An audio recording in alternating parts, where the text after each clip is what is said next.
చలో చలో చలో చలో టైం అయిపోతుంది, లేట్ అయిపోయింది ఇప్పటికే. సో ఫస్ట్ అయితే నేను హైదరాబాద్ నుంచి మెట్రో ఎక్కేసి స్టేషన్కి అయితే వెళ్ళిపోయాను. సో విజయవాడ అయితే రీచ్ అయిపోయాను. సో విజయవాడ నుంచి నాకు మళ్ళీ కనెక్టింగ్ ట్రైన్ ఉంది.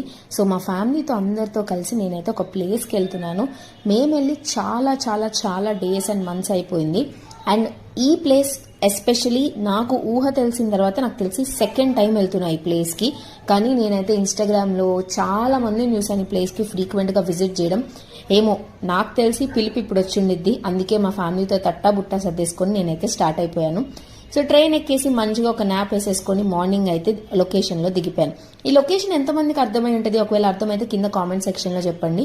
సో ఫస్ట్ అయితే మేము టికెట్స్ కోసం రైల్వే స్టేషన్ దగ్గరలో ఉన్న బస్ స్టాండ్కి అయితే వెళ్ళిపోతున్నాం. సో మా డాడీకి చెప్పారు ఇట్లా బస్ స్టాండ్ ఆపోజిట్ టికెట్స్ ఇస్తారని చెప్పి. అసలు ఏం టికెట్స్, ఏం రైల్వే స్టేషన్ అనుకుంటున్నారా? తిరుపతి అండి. అదే ఆ స్వామి పిలుపు వచ్చిందని చెప్పి తిరుపతి వచ్చాం.